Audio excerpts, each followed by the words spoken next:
I was like, Mum, why, blood?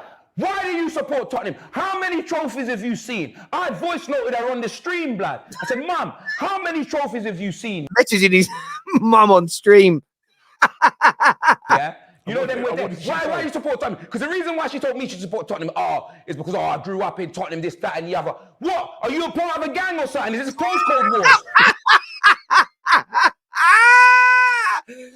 Top boy, you know. Listen, top girl. That's why I love my dad so much. My dad didn't make me support Tottenham. He said, son, pick whatever team you want. Pick anything in life you want. Make yourself happy, son.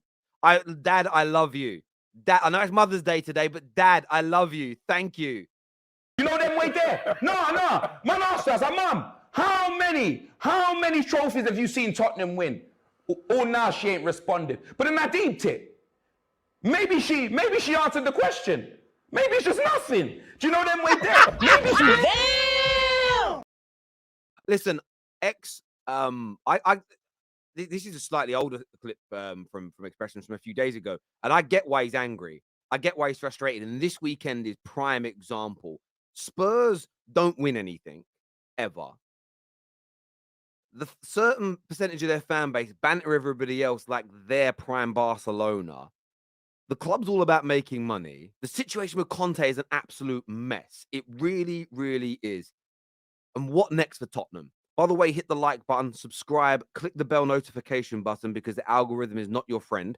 Also, scan that QR code on the screen now and check out the Top 6 podcast exclusively on Spotify. We release it twice a week. Get yourselves over there. Get yourselves following us and leave us a bit of a review as well. Hit the 5 stars over there as well. Get that done right now. But let's take a little listen to what Antonio Conte himself had to say last night. This is mad. We paid, the club paid us a lot of money. The players receive money. Me receive money. You understand? Not to find excuse and don't have spirit or don't show the sense of belongings or don't show sense of responsibility, because we are showing this, and for me this is unacceptable for me, because this is the first time in my career to see a situation like this. Imagine that, the first time in Antonio Conte's career where he sees a lack of passion, people not working hard, players not believing, is at Tottenham. And until now, I wasn't able to change. Not to change, but compare last season, the situation went to become worst. And he's right. If you actually go back to last season, the back end of last season, this Tottenham team looked like they were on their way to doing something very good, very special, maybe even challenging for a title with the right summer. But here lies the problem with Tottenham, and this is double-barreled, by the way, double-barreled. Antonio Conte is an issue that we'll move on to, but the way Tottenham is run is the big key. And Arsenal play a part in this as well. The owners do not care about winning you trophies. They do not care. The fans, a massive percentage of the fans at Tottenham, do not care about winning trophies. They don't. It's all about how nice the things look, what's the stadium like, almost superficial things. They are style over substance as ownerships and a big percentage of the fan base. How do you know that? Because the fans are willing to fund the owners and fund the project, believe in what they're doing.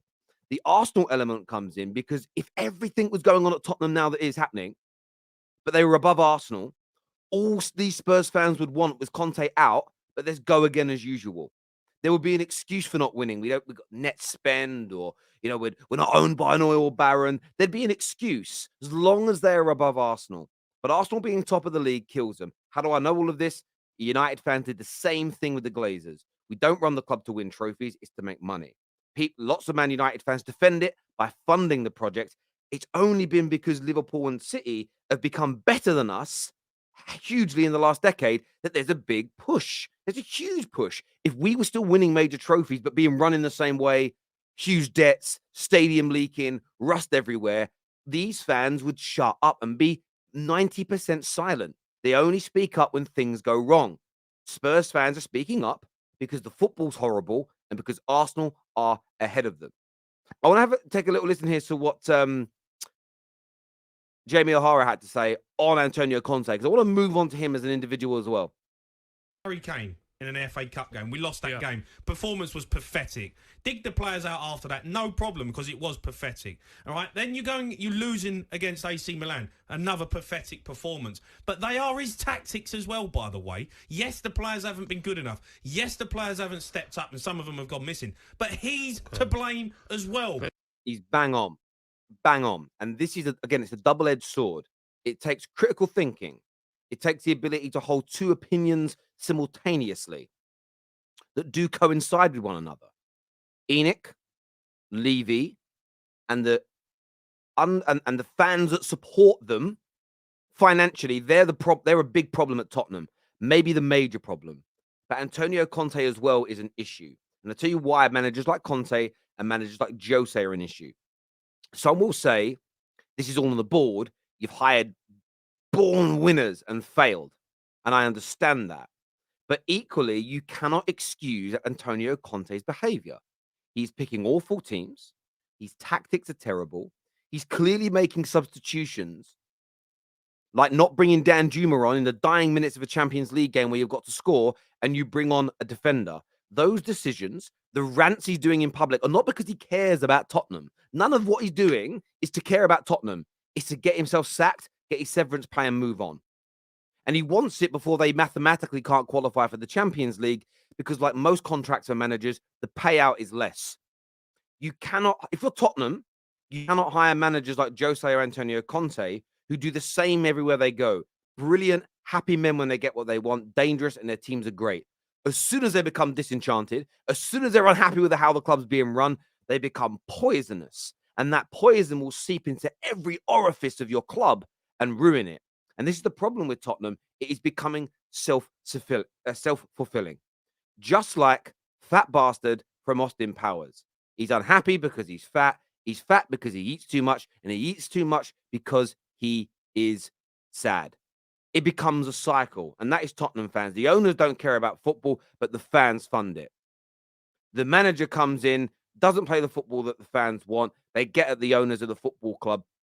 They sack that manager, they move it on, and every time there's a big PR stunt that comes in that makes Spurs fans think, oh, we're going to be great this time, and you're not.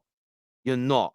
And to add insult to injury, as I've already stated, Arsenal being above you has destroyed you this season 110%.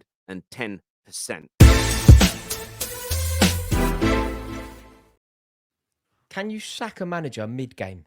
That was a genuine quote that was put into my Chelsea WhatsApp group during the game against Everton. Can you sack the manager mid-game? That was sent into a group by somebody who was at Stamford Bridge. That is how Chelsea fans are feeling about our manager. That we would be better off during a game of football to not have him. We would be better off to simply sack him and hope for the best. And do you know what is crazy? I genuinely believe that if we didn't have Graham Potter today, we would have beaten Everton. We were totally capable. We are far better than they are. They are dross. And yet, Chelsea have ended up gifting Everton a point. Everton have a terrible record at Stamford Bridge. They really do. They haven't won at Stamford Bridge since 1994. And yet they have come and taken a point today. Do you know what? I have to agree with Rory. There was such a... 3 wins on the bounce. Oh, maybe we should have got behind the manager all along. Listen, this manager is not good enough for Chelsea. The fact that fans at the ground, fans around the world, what would have been happy for him to have been sacked at halftime tells you everything you need to know about the problems at Chelsea. And listen, listen, I don't know what direction they're going in if they keep Graham Potter. I think Chelsea could be on for another bad season next year if they keep him. I genuinely believe that. They've got to sort this problem out. Let's take a look at what Carefree had to say after the game. Lewis, I thought things were improving. I don't know why that made me laugh. What a great line. Obviously, we've dropped points. Really late goal by Everton. 2-2 at home. Sean Dye strikes again, but the question I want to ask you is, do you still think we're making progress, even with that late goal conceded, or is this a sign that we're not going to improve? Bit of both. I feel like it's more of a slap back to reality for a lot of people. I won't really say myself included, because it's been nice to the 2 games and everything, but it's been Leeds, it's been Leicester, it's games that you should be winning, and it's like we're finally turning up and everything like that. But it's Chelsea in a low block. It's the most disgusting combination in history. You know exactly what it's like when we play a defensive team. Do you know what? I think Lewis is right there. You know, everything he just said. Look, I'm a Man United fan, so it's great to see a number of our rivals not doing well, because it makes us winning trophies and finishing in the top 4 and hopefully progressing towards winning titles again easier. And I think Chelsea have got owners and they've got the spending power to get back to where they want to be. But the 3 games they won, and look, they might go on another little run soon. They might knock out Real Madrid from the Champions League. But I think they've got another AVB. I think they've got another Di Matteo. I think they've got another manager at their club who just isn't going to be able to cut it. I truly believe that. And they may go on some good runs, because even bad managers do at the best clubs at times. Ollie did it on a number of occasions at United. And we basically flogged that dead horse far too long, and it cost Man United dearly. And that is what Chelsea fans have got to push to not happen at their football club. They're going to stick by Potter too long, in my opinion, if the fans don't keep speaking up. And they're going to write off another season. And then they're going to write off another season.